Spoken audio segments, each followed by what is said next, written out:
Hello. नमस्कार साथियों, मैं मोनिका साजड़िया आपका फिर से स्वागत करती हूँ हमारे यूट्यूब चैनल कैरियर बनाओ पर।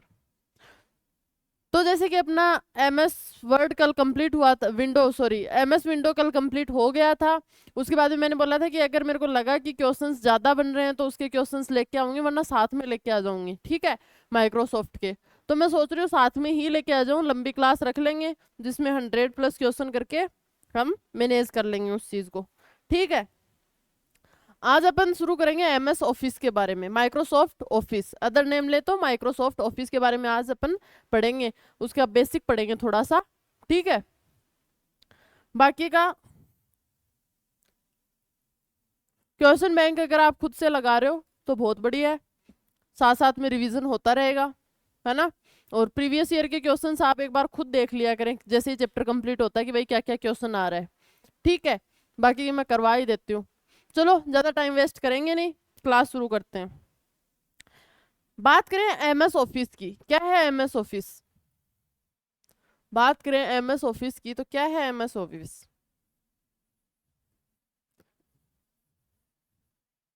एमएस ऑफिस को हम और किस नाम से जानते हैं? Microsoft, Microsoft office. MS office क्या हो जाती है आपकी? माइक्रोसॉफ्ट ऑफिस हो जाती है। बात करें कि सबसे पहले कब रिलीज हुई थी, एमएस ऑफिस को सबसे पहले कब रिलीज किया गया, तो हम देखें एमएस ऑफिस को सबसे पहले रिलीज कब किया गया। तो फर्स्ट टाइम, पहला पॉइंट डाल लीजिएगा, फर्स्ट टाइम रिलीज्ड,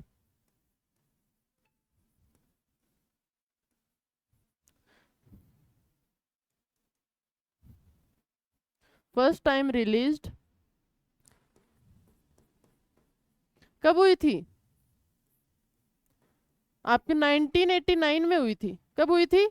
1989 के अंदर आपकी फर्स्ट टाइम एमएस ऑफिस को रिलीज किया गया। किसने किया था? भाई जो एप्पल कंपनी है, किसने? एप्पल कंपनी ने अपने जो पीसी थे, एप्पल कंपनी के जो पीसी थे उनके लिए एमएस ऑफिस को लॉन्च किया था या फिर रिलीज किया था, ठीक है। ये किस पे काम करता था? ऑपरेटिंग सिस्टम पर, ऑपरेटिंग सिस्टम पर काम करता था। किस पे? ऑपरेटिंग सिस्टम पर। इसके बाद में क्या होता है भाई, उस टाइम एप्पल के लिए निकाल दिया तो फिर सोचा कि भाई थोड़ा और इसमें आसान कर दिया जाए, मतलब लगभग सारे लोग यूज करने लग जाए। तो इसके बाद में क्या होता है, सेकंड पॉइंट डाल लीजिएगा।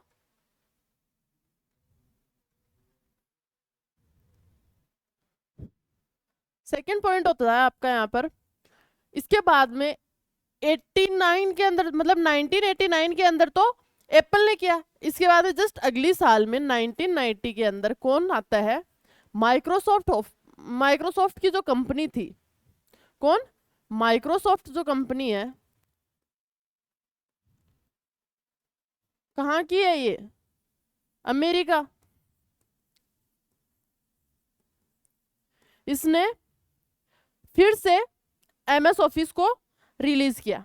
अब ये किस पे बेस्ड था? ये माइक्रोसॉफ्ट, माइक्रोसॉफ्ट ऑपरेटिंग सिस्टम पर, ऑपरेटिंग सिस्टम पर काम करता था। मतलब ये जो आपके विंडो एक्सपी वगैरह होते हैं, विंडो एक्सपी है आपका, एनटी है, उनमें इसको आप यूज कर सकते थे, ठीक है। थोड़ा आसान कर दिया गया भाई, एप्पल का सबके पास तो मिलता नहीं था पीसी, बड़े बड़े लोग थे उनके पास मिलेगा, आजकल तो आम बात होने लग गई। लेकिन इन्होंने थोड़ा, इसमें माइक्रोसॉफ्ट कंपनी ने थोड़ा चेंजमेंट किया और जो साधारण लोग थे उनके लिए इसको लेकर आए, ठीक है। इसके बाद में क्या होता है, अगर थर्ड पॉइंट देखें तो अगर आपसे कोई पूछ ले कि भाई क्या है ये एमएस ऑफिस, क्या है, कोई सॉफ्टवेयर वगैरह है या कोई, मतलब क्या चीज क्या है, ऐसा क्वेश्चन पूछ लेते हैं अक्सर। तो आपका थर्ड पॉइंट होता है जो आपका एमएस ऑफिस है, माइक्रोसॉफ्ट ऑफिस है, वो क्या था? वो एक एप्लीकेशन सॉफ्टवेयर है।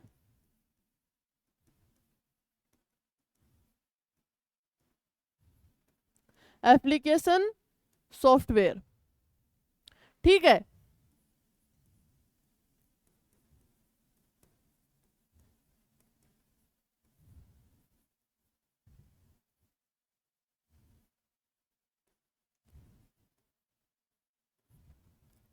एमएस ऑफिस क्या था? एप्लीकेशन सॉफ्टवेयर था। ये क्वेश्चन भाई पूछा गया है एग्जाम में। अगर इसके बाद में बात करें कि भाई एप्लीकेशन सॉफ्टवेयर में कौन कौन से माइक्रोसॉफ्ट आ गए थे, या फिर एमएस ऑफिस के अंदर, सॉरी, एमएस ऑफिस के अंदर कौन कौन से माइक्रोसॉफ्ट आए, अगर उनकी बात करें तो सबसे पहले अपने दिमाग में आएगा वो आएगा एमएस वर्ड। क्या आता है? एमएस वर्ड आता है। अगर उसके बाद में हम बात करें तो और क्या आते हैं? एमएस बी पे आता है आपका एमएस पावर पॉइंट। क्या आएगा? MS power point. इसके अलावा क्या आता है? इसके अलावा ये एमएस एक्सेल आ जाता है। ठीक है, ये कुछ माइक्रोसॉफ्ट हैं जो माइक्रोसॉफ्ट के ऑफिस थी उसके अंदर सेव्ड थे या जिसके अंदर काम करते थे।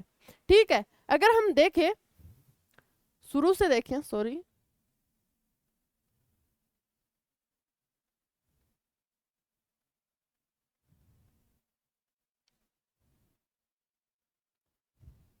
एमएस ऑफिस थी। एमएस ऑफिस का अगर पूरा नाम लिया जाए तो क्या था? माइक्रोसॉफ्ट ऑफिस था। उसके बाद में अगर बात करें कि फर्स्ट टाइम भाई इसको कब लॉन्च किया गया, तो कब किया था? 1989 के अंदर इसको लॉन्च किया। किसने किया? एप्पल कंपनी थी, उसने इसको लॉन्च किया। किसके लिए भाई? एप्पल के जो, मतलब एप्पल के जो पीसीस थे उनको कंट्रोल करने के लिए, फिर उनमें चलाने के लिए एमएस ऑफिस को रिलीज किया गया। वो ऑपरेटिंग सिस्टम पर काम कर रहा था। फिर एक साल बाद में 1990 के अंदर अमेरिका के माइक्रोसॉफ्ट कंपनी है, उसने इसमें कुछ चेंजमेंट किए और एमएस ऑफिस लेके आया जो माइक्रोसॉफ्ट ऑपरेटिंग सिस्टम पर काम कर रहा था। ये किसके अंदर चल सकता था? ये आपके जो विंडो एक्सपी है या फिर कहें विंडो 2000 है, एनटी है, इनके अंदर भी ये काम करता था। इसके बाद में क्या हुआ? इसके बाद में आया कि भाई एमएस ऑफिस है, ये क्या है, क्या बोल सकते हैं इसको? तो इसको भाई ये एक एप्लीकेशन सॉफ्टवेयर था। क्या था? एप्लीकेशन सॉफ्टवेयर था। अब भाई एमएस ऑफिस है, ऑफिस भाई एक जन से बनती नहीं है। ऑफिस का मतलब क्या भाई? उसमें बहुत जन हो, है ना, कुछ लोगों का ग्रुप बनकर एक कंपनी तैयार करता है, उसकी एक ऑफिस होती है। ठीक है, जिसके अंदर बहुत सारी चीजें मर्ज की गई हूँ, है ना। तो इसमें क्या क्या मर्ज था? इसके अंदर भाई माइक्रोसॉफ्ट वर्ड था आपका, एमएस पावर पॉइंट था और एमएस एक्सेल था। क्या था? MS Excel. ठीक है, ये आपका यहाँ फोर्थ पॉइंट आ गया। कल भाई किसी ने कमेंट किया था कि मैम आप स्क्रीन के आगे आ जाते हो, तो भाई मैं साइड में जाती हूँ, उस टाइम स्क्रीनशॉट ले लिया करो।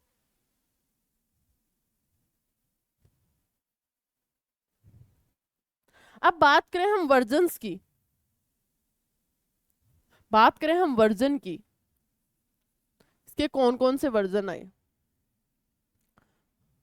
तो अगर हम वर्जन की बात करेंगे तो सबसे पहले हमारे माइंड में वर्जन आएगा, वो कौन सा आएगा? वो आता है आपका 4.0। सबसे पहले 4.0 आता है लगभग आपका 1943 के अंदर आया था शायद,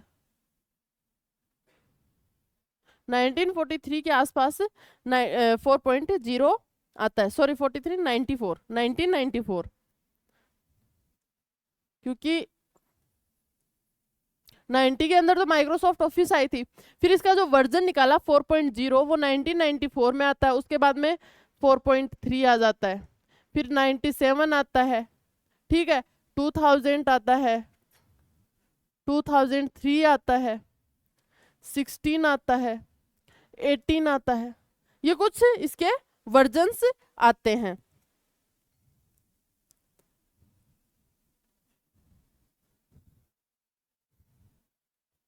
10 कर लीजिएगा, एक 7 था।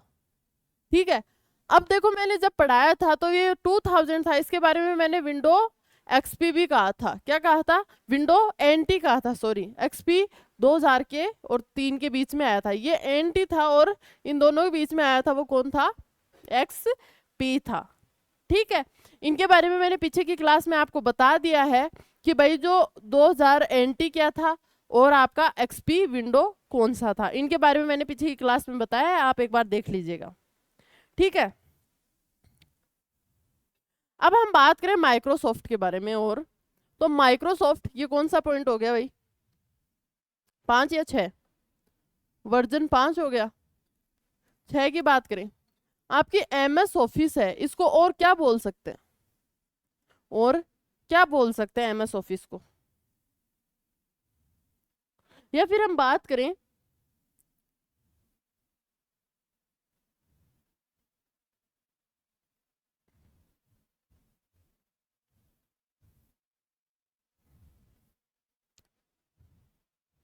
एमएस ऑफिस की बात करें तो सबसे पहले अपन जैसे लेके एमएस ऑफिस में कुछ माइक्रोसॉफ्ट से कौन कौन से, वर्ड बताया आपको, पावर पॉइंट बताया और एक्सेल बताया।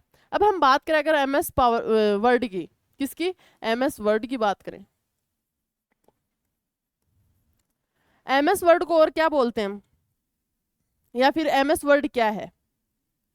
आपने कई बार मतलब देखा होगा कि आप कुछ एडिटिंग वगैरह करते हैं अपना, मतलब कोई प्रोजेक्ट मिलता है स्कूल में कि भाई आपको ऐसे कोई इंसेक्ट्स वगैरह की, मतलब ज़्यादातर ये बायो वाली मैम या फिर कंप्यूटर वाले टीचर्स ऐसे लोग देते हैं। ठीक है, तो वो बोलते हैं कि आपको अलग अलग इंसेक्ट्स की फ़ोटो क्लिक करनी है।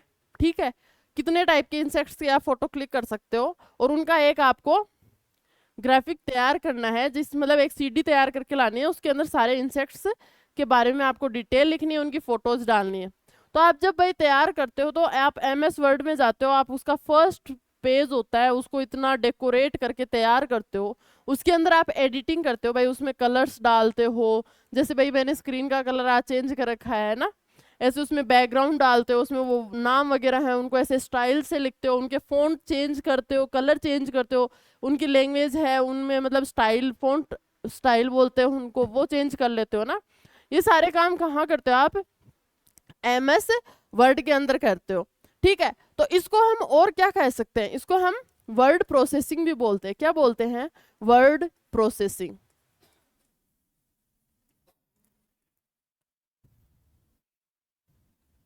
वर्ड प्रोसेसिंग बोलते हैं। ठीक है, अगर हम बात करें जैसे कि आपने रेज्यूमे दिया अपना, रेज्यूमे जानते हो क्या होता है, सीवी दिया, मतलब आप कहीं जॉब के लिए अप्लाई कर रहे हैं तो आपसे बोलेंगे भाई रेज्यूमे दे दो अपना, तो आपने मतलब कहीं पहले काम किया है, वहां पर आपका कैसा एक्सपीरियंस रहा है, क्या एक्सपीरियंस रहा, वो सारी की सारी एक फॉर्म के थ्रू कहाँ दी जाएंगी, उस डिपार्टमेंट में या फिर उस इंस्टीट्यूट में आप भेजते हो, तो वो रेज्यूमे तैयार कहाँ होगा, उसको आप एमएस वर्ड में बनाते हैं ज़्यादा से ज़्यादा। इसके अलावा एक डीटीपी होता है, डीटीपी के अंदर भी डीटीपी के लिए भी क्या होता है, एमएस वर्ड को बहुत ज्यादा काम में लिया जाता है। डीटीपी हो जाता है आपका डेस्क। डीटीपी क्या होता है भाई, आप लोग बताइए डीटीपी क्या होता है।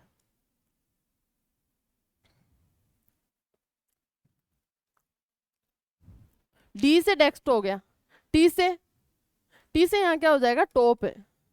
ये अपन कॉमनली यूज करते हैं जब स्कूल टाइम में होते हैं, मैम पढ़ाती है इनके बारे में, ऐसे बनाना है, ऐसे बनाना है। रेज्यूमे सीवी वगैरह भी सिखाई थी क्या, आजकल सिखाने लग गए, पहले तो कौन सिखाता था।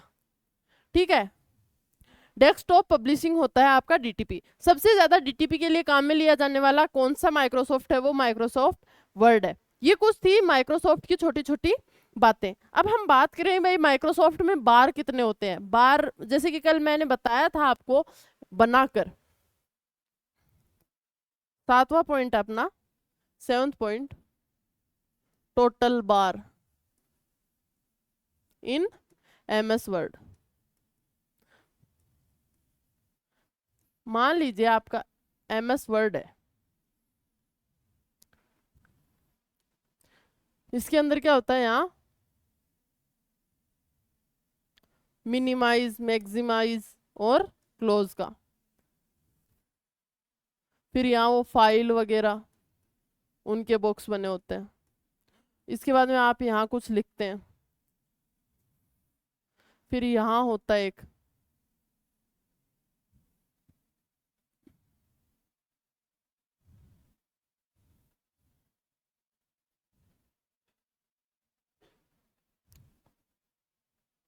फिर एक नीचे लाइन होती है, उसके अंदर क्या होता है,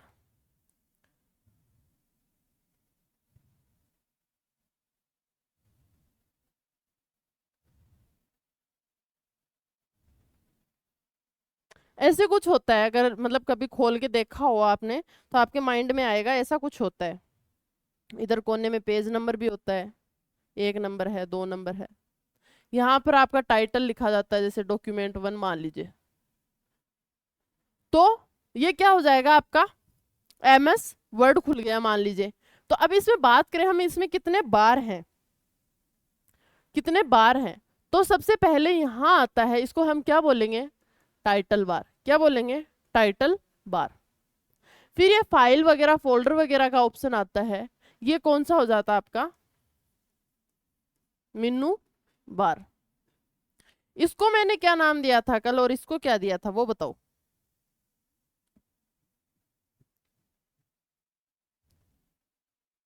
इसके बारे में तो नहीं बताया था, पर इसके बारे में तो बताया था। भाई ये कर्सर है, इसको आप स्क्रॉल करते हैं, इसको आप इधर से उधर स्क्रॉल करेंगे, ऐसे ऊपर नीचे करते हैं तो आपका पेज ऊपर नीचे होता है, तो इसको क्या बोलेंगे, स्क्रॉल बार बोलते हैं भाई। क्या बोलते हैं, स्क्रॉल बार। क्या हो जाता है, स्क्रॉल बार हो जाता है। अगर बात करें नीचे वाले की, जो बेसमेंट में है, उसको हम क्या बोलते हैं, वो क्या हो जाता है आपका, वो हो जाता है स्टेटस बार। क्या हो जाएगा, स्टेटस बार। इनके बारे में बताऊंगी मैं भाई क्या होता है, ठीक है। बच्चा ये आपका, इसको हम क्या बोलते हैं, इसको हम क्या बोलते हैं, इसके अंदर अपन कुछ लिखते हैं, वो क्या होता है, वो आपका हो जाता है रूलर बार। क्या हो जाता है, रूलर बार। तो यहाँ कितने बार हुए, 5 हुए। कौन कौन से, टाइटल बार ऊपर ऊपर आ जाता है, उसके बाद में मेनू बार आता है, फिर इधर साइड की बात करें तो स्क्रॉल आ जाता है। फिर अगर उसकी बात करें कि भाई जिसके अंदर टेक्स्ट लिखा हुआ है, उसको हम क्या बोलते हैं, उसको मतलब रूलर बार बोलते हैं, कि मतलब इसके अंदर आपने कुछ लिखा है। उसके बाद में जो नीचे की पट्टी होती है, जिसके अंदर मतलब ये क्या था, यहाँ ±100%, मतलब आपने जो फ़ॉन्ट्स लिखे हैं उनकी साइज, साइज को आप यहाँ से कंट्रोल करते हैं, तो इसको क्या बोलते हैं हम, स्टेटस बार बोलते हैं। इधर पेज नंबर लिखा हुआ था। अब सबसे पहले अपने दिमाग में आता भाई ये इधर डॉक्यूमेंट 1 क्यों लिखा हुआ आया। मान लीजिए आपने कुछ फाइल तैयार की, उस फाइल को अगर आपने कोई नाम नहीं दिया, अगर आप उस फाइल को कुछ नाम नहीं देते हैं, तो ऑटोमेटिकली वहां नाम चेंज हो जाता है, और वो नाम चेंज होकर क्या बन जाता है, डॉक्यूमेंट 1 बन जाता है। अगली फाइल खोलेंगे तो वहां डॉक्यूमेंट 2 बन जाएगा, ठीक है। स्क्रोलर के बारे में मैंने बताया था, मेनू में क्या क्या होता है वो भी बताया था। टाइटल के बारे में मैंने बताया था कि भाई टाइटल में यहाँ उसकी हेडिंग होगी। इधर स्टेटस में क्या होता है, इधर पेज नंबर वाइज जितने पेज खोलोगे उनके नंबर आते रहेंगे। इधर प्लस माइनस है, मतलब यहाँ से आप फ़ॉन्ट साइज इंक्रीज कर सकते हैं और डिक्रीज भी कर सकते हैं। अब हम बात करें अगले पॉइंट की, बात करें अगले पॉइंट की। 8th पॉइंट आपका लिखिएगा, 8th पॉइंट लिखिएगा, जब तक आप फाइल को सेव नहीं करते, जब तक आप फाइल को सेव नहीं करते, नहीं करते या फिर उसको टाइटल नहीं देते, तब तक फाइल बाय डिफॉल्ट सेव होती है। तब तक फाइल बाय डिफॉल्ट सेव हो जाती है। बाय डिफॉल्ट का मतलब क्या है, आपका डॉक्यूमेंट 1 2 3 ऐसे सेव हो जाती है, ठीक है। अब हम बात करें यहाँ साइज बढ़ाने की, तो भाई इसकी साइज कितने से कितनी तक रखी जाती है, 9th पॉइंट लिख लीजिएगा इसकी साइज की। अगर साइज की बात करें, फ़ॉन्ट साइज की, तो यहाँ से 10% टू 500% तक बढ़ाया जा सकता है। 10% से 500% तक उसको आप बढ़ा सकते हो, या जूम कर सकते हो, इसको ऐसे जूम कर सकते हो, ठीक है। अब हम इसके MS ऑफिस के कुछ शॉर्टकट कीज के बारे में बात करें, अगर हम शॉर्टकट कीज देखें,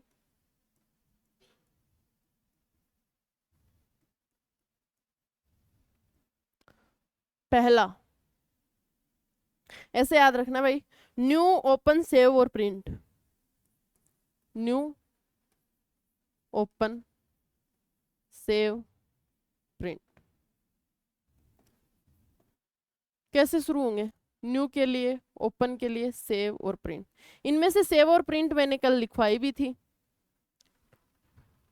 न्यू के लिए कंट्रोल के साथ में आप एन दबा दीजिए, ओपन के लिए कंट्रोल के साथ ओ दबा दीजिए, सेव करना है कंट्रोल के साथ क्या दबाएंगे भाई?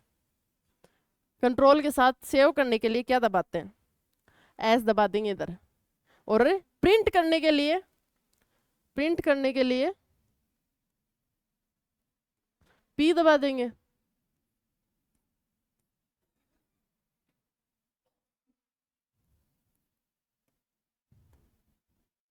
कंट्रोल प्लस पी लिख लीजिए।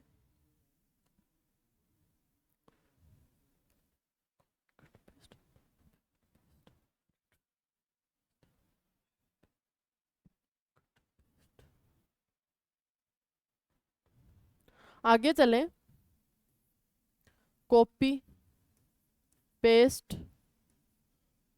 कट, अंडू और रीडू।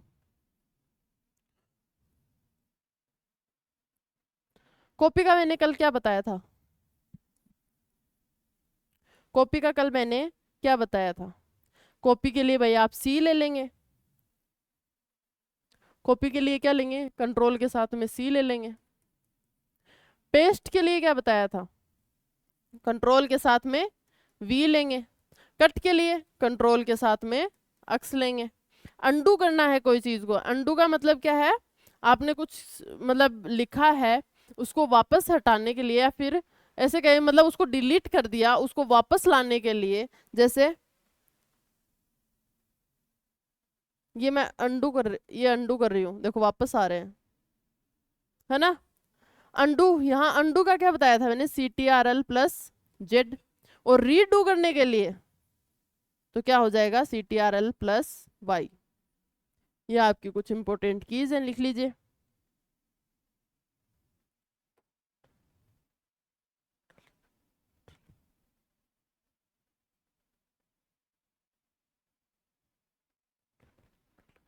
बात करें आगे,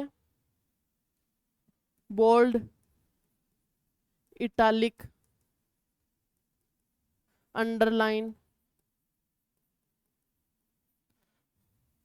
लेफ्ट अलाइन, राइट अलाइन,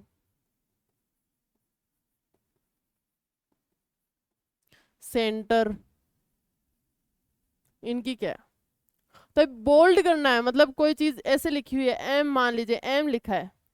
अब इसको बोल्ड करने का मतलब क्या है? इसको थोड़ा डार्क कर दीजिएगा, ये मतलब हो गया बोल्ड करना।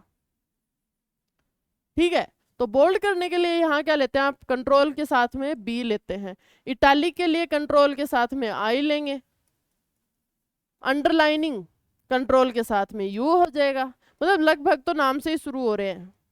लेफ्ट अलाइन, मान लीजिए आपकी कोई चीज है, उसको आपको इस साइड, लेफ्ट साइड में लिखनी है, तो आप उसको कंट्रोल के साथ में क्या दबाएंगे कि वो इस साइड हो जाए, इस साइड ना होकर इस साइड लिखी जाए, तो कंट्रोल के साथ में एल दबा देंगे तो वो आपका लेफ्ट साइड में आ जाएगा। और राइट दबा देंगे कंट्रोल के साथ में, या आर दबा देंगे तो वो राइट साइड में आ जाएगा। बात करें सेंटर की, तो सेंटर के लिए क्या करेंगे भाई? कई बार अपन को सेंटर में लिखना होता है, तो क्या करेंगे? कंट्रोल के साथ में ई दबा देंगे।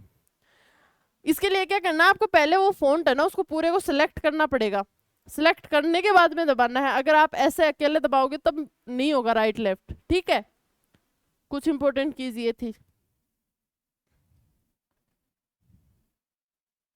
अगर आपको पूछ ले फॉन्ट साइज का, फॉन्ट साइज पूछ ले आपसे, तो क्या करोगे? अगर फॉन्ट की साइज को इधर उधर करना है तो भाई आप क्या करोगे? इधर control plus shift plus P कर देते हैं, प्लस P कर देंगे। क्या करेंगे, कंट्रोल शिफ्ट और P को एक साथ दबाएंगे तो आपका फॉन्ट का साइज ज्यादा कम हो जाएगा। अब भाई इसमें फॉन्ट साइज कितनी रहती है, फॉन्ट साइज कितनी रहती है, फॉन्ट साइज है बाय डिफॉल्ट कितनी होती है, बाय डिफॉल्ट 8 से लेकर 72 तक। और वैसे मैनुअली कितनी होती है, मैनुअली मैनुअली कितनी होती है, कम से कम आप 1 तक ले जा सकते हैं और ज्यादा से ज्यादा 1600 या 1500, ज्यादा से ज्यादा आप 1658 के आसपास लेके जा सकते हैं, 1658 या इसके आसपास। ठीक है, कई बार पूछ लेता है साइज, ये भी नोट कर लीजिए अगला पॉइंट, या स्क्रीनशॉट ले लो।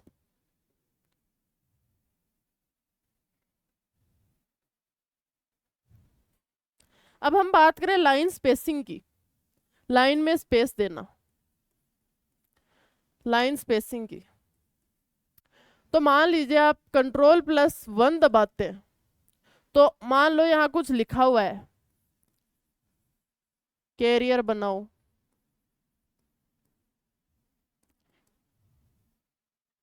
Is best YouTube channel. ठीक है, दे टीच अस गुड,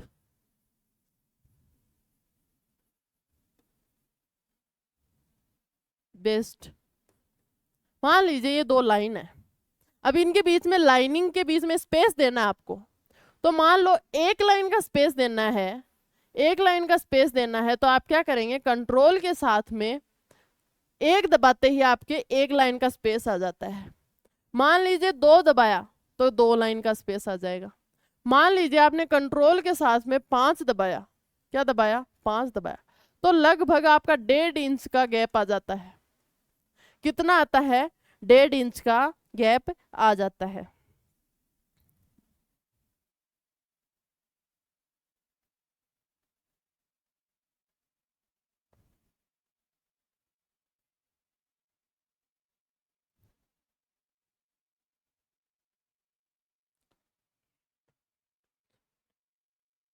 ठीक है, इसके बाद में हम बात करें फ़ॉन्ट की स्टाइल चेंज करनी है, अगर शॉर्टकट फ़ॉन्ट की स्टाइल चेंज करनी है शॉर्टकट, तो क्या करेंगे,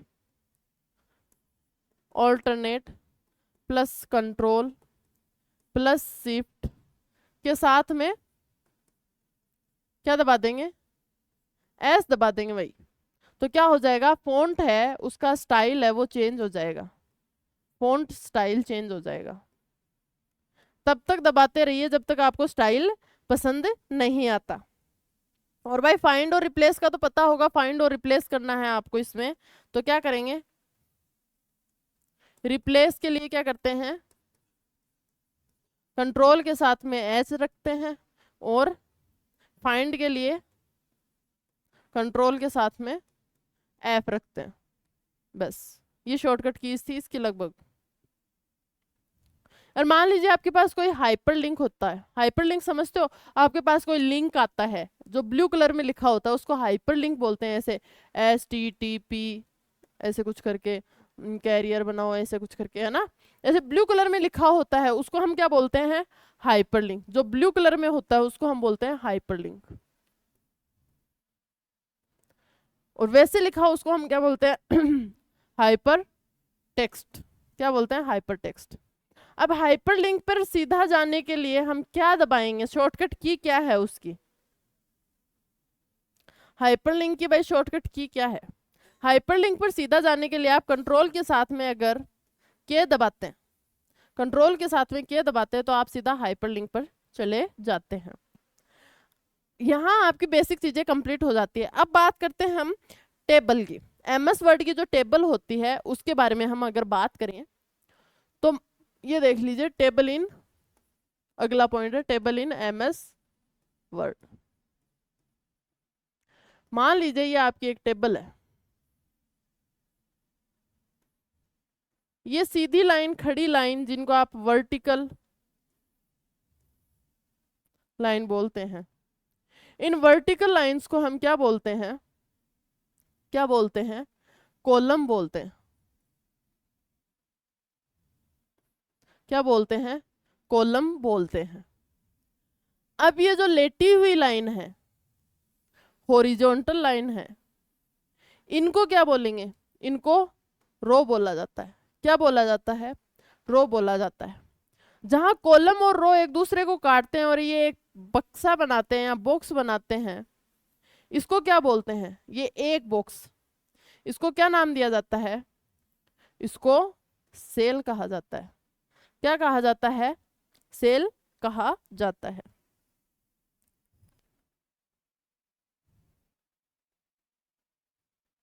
अब मान लीजिए आपके पास दो टेबल हैं, दो टेबल हैं, उनको मर्ज करना है, मतलब मिलाना है, एक टेबल और तैयार किया। अब इन दोनों टेबल्स को मिलाने के लिए, या फिर कहीं मिलाना या मर्ज करना,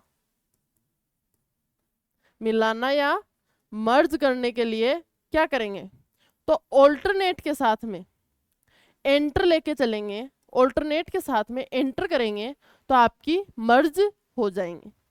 अगर टेबल को अलग करना है, अलग करना या फिर कहें स्प्लिट करना, अलग करना या स्प्लिट करना, तब क्या करेंगे, स्प्लिट करने के लिए क्या करते हैं, ऑल्टरनेट के साथ में ई करते हैं।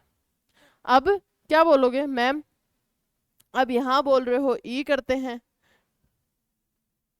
इधर बोल दिया कि आप किसी चीज को सेंटर में लाते हैं कंट्रोल के साथ में। भाई जब फॉन्ट को आप मान लीजिए यहाँ कुछ लिखा हुआ है, इसको आपको यहाँ से हटाकर, राइट से हटाकर सेंटर में लाना है, तो उसको पूरे को सिलेक्ट करके कंट्रोल के साथ में ई दबाएंगे, तब आपका ये सेंटर में आता है। लेकिन आपने टेबल में, अगर कोई टेबल है उसके अंदर आपको किसी टेबल को अलग करना है, तो कंट्रोल के, सॉरी, अल्टरनेट के साथ में या फिर कहें कंट्रोल के साथ में, अल्टरनेट के साथ में नहीं भाई, कंट्रोल के साथ में, कंट्रोल के साथ में हो गया। कंट्रोल के साथ में अगर ई दबाते हैं तो यहाँ क्या होती है, टेबल स्प्लिट हो जाती है, अलग अलग हो जाती है। मान लीजिए मेरे को ये टेबल यहाँ से अलग करनी थी, तो मैं यहाँ कंट्रोल प्लस ई दबाऊंगी तो क्या होगा, ये टेबल दो जगह बट जाएगी। तो इसमें बस इतना ही याद रखना, टेबल में कॉलम क्या होते हैं, रो क्या होता है, और कॉलम और रो एक दूसरे को काटते हैं, इसको सेल बोलते हैं। और ये क्वेश्चन पूछा गया, क्या बोलते हैं, सेल बोलते हैं। ठीक है, ये कुछ बेसिक सा नॉलेज था आज एमएस ऑफिस के बारे में, बाकी का थोड़ा बहुत बच गया वो आगे कर लेंगे। ठीक है, इसके साथ मैं ये बोल रही हूँ भाई, एग्जाम्स की डेट पास आ रही है, इसके अलावा और भी एग्जाम्स आ रहे हैं, अब धीरे धीरे वैकेंसीज आ रही हैं। लगभग वैकेंसीज के अंदर आजकल कंप्यूटर के क्वेश्चन देने लग गए हैं। कुछ लोगों के वो आता है, कमेंट आता है, मैम आप एसएससी सीजीएल के लिए भी करवा रहे हो कि भाई ये एसएससी के लिए मैंने जब आप मेरा डेमो चला था या फिर सर ने मेरा इंट्रो करवाया था, उसमें बोला था भाई एसएससी सीजीएल या फिर कहें एसएससी या सेंट्रल एग्जाम्स हैं, उनके लिए भाई बहुत इंपॉर्टेंट है, उन्हीं के ऊपर बेस्ड है ये सारा। स्टेट और सेंट्रल एग्जाम, स्टेट में कम आता है कंप्यूटर, लेकिन स्टेट में जितना कंप्यूटर आता है वो सेंट्रल के एग्जाम से ही उठता है। तो जो सेंट्रल एग्जाम एसएससी वगैरह, दिल्ली पुलिस वगैरह की तैयारी कर रहे हैं भाई, वो क्लास ले ले, उन्हीं की क्लास है ये, उनके लिए स्पेशल बैच है ये। ठीक है, अगर किसी को मतलब ऐसे डाउट है ना कि भाई दिल्ली पुलिस के लिए है या एसएससी के लिए, भाई दोनों में एक जैसा ही आता है, एसएससी करवा रही है दिल्ली पुलिस का एग्जाम। ठीक है, तो दिल्ली पुलिस का भी है और सीजीएल वाले, सीपीओ वाले जो भी थे वो जिन्होंने कमेंट किया भाई, उनका भी है ये। ठीक है, आई होप आपका अच्छा चल रहा है, काफ़ी चैप्टर कंप्लीट हो गए हैं, थोड़े दिन में सिलेबस भी कंप्लीट हो जाएगा ऐसे करते करते। और उम्मीद है आप लोग साथ में कर रहे हैं। इसके प्रीवियस ईयर क्वेश्चंस जरूर लगा लीजिए, मैं करवाती हूँ, उनके अलावा भी क्वेश्चंस होते हैं, एक बार देख लीजिएगा। आप कहीं सोचो मैम सारे करवा देती हैं, आपकी तरफ से हाथ पाँव मारना मत छोड़ना, लगे रहो। और अभी तो 2 महीने की, 2-3 महीने की बात है, एकदम खींच दो काम, 3 महीने मेहनत करके आपको आगे जाके जिंदगी में ऐसी तो करनी है ना। 3 महीने अंडरग्राउंड हो जाओ, एकदम दिखना बंद कर दो लोगों को, कमरा वमरा बंद करके, ऐसे पागलों की तरफ मत लग जाना, बस कमरा बंद करके पढ़ाई के लग जाओ, है ना, एक बार सारी मोह माया त्याग के। ठीक है, चलो इसी के साथ क्लास को खत्म करते हैं, कल फिर मिलते हैं हमारी अगली क्लास में। इसी के साथ में बहुत बहुत धन्यवाद, ऐसे ही हमारा साथ बनाए रखें, ऐसे ही प्यार बनाए रखें और ऐसे ही सपोर्ट करते रहें।